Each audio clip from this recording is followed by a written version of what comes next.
आपके हिसाब से जेठानी किसे कहते हैं? जेठानी अभी क्या मुस्कुराहट है। जेठानी वो बंदरिया है जो अपने देवर की शादी में अपनी शादी का लहंगा पहनकर डुप्लीकेट दुल्हन बन जाए और देवरानी की फोटो में घुसकर उसकी सारी लाइमलाइट खा जाए। यही नहीं, अभी और सुनिए। जेठानी वो होती है जो चाहती है कि जो जुल्म उसके साथ 18 साल पहले हुए वही सेम देवरानी के साथ किए जाएं। जेठानी वो होती है जो काम के वक्त हमेशा गायब और वाहवाही के टाइम पर हमेशा प्रकट हो जाए। जेठानी वो होती है जिसे अपनी औलाद हमेशा होशियार और देवरानी के बच्चे हमेशा गवार नजर आते हैं।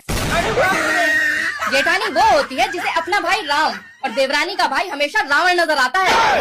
गजब बेइज्जती है। जेठानी वो सीसीटीवी कैमरा है जिसकी नजर 24 घंटे अपनी देवरानी पर गड़ी रहती है। अच्छा। वो क्या खाती है, क्या लगाती है, क्या पहनती है, किससे बातें करती है, उसका बस नहीं चलता वरना ये तक चेक करे कि सुबह देवरानी ने हगा किस रंग का है।